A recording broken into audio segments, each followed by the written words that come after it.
In the 6th month the angel Gabriel was sent from God to a city of Galilee named Nazareth, to a virgin betrothed to a man whose name was Joseph, of the house of David, and the virgin's name was Mary.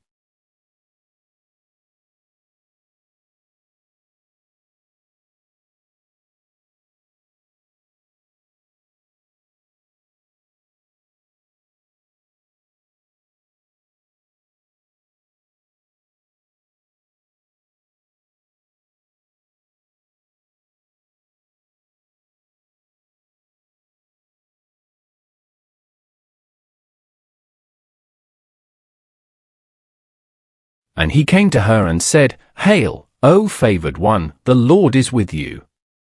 But she was greatly troubled at the saying, and considered in her mind what sort of greeting this might be. And the angel said to her, "Do not be afraid, Mary, for you have found favor with God. And behold, you will conceive in your womb and bear a son, and you shall call his name Jesus. He will be great, and will be called the Son of the Most High. And the Lord God will give to him the throne of his father David. And he will reign over the house of Jacob forever.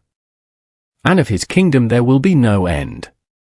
And Mary said to the angel, "How shall this be, since I have no husband?" And the angel said to her, "The Holy Spirit will come upon you, and the power of the Most High will overshadow you. Therefore the child to be born will be called Holy, the Son of God. And behold, your kinswoman Elizabeth in her old age has also conceived a son, and this is the 6th month with her who was called barren. For with God nothing will be impossible."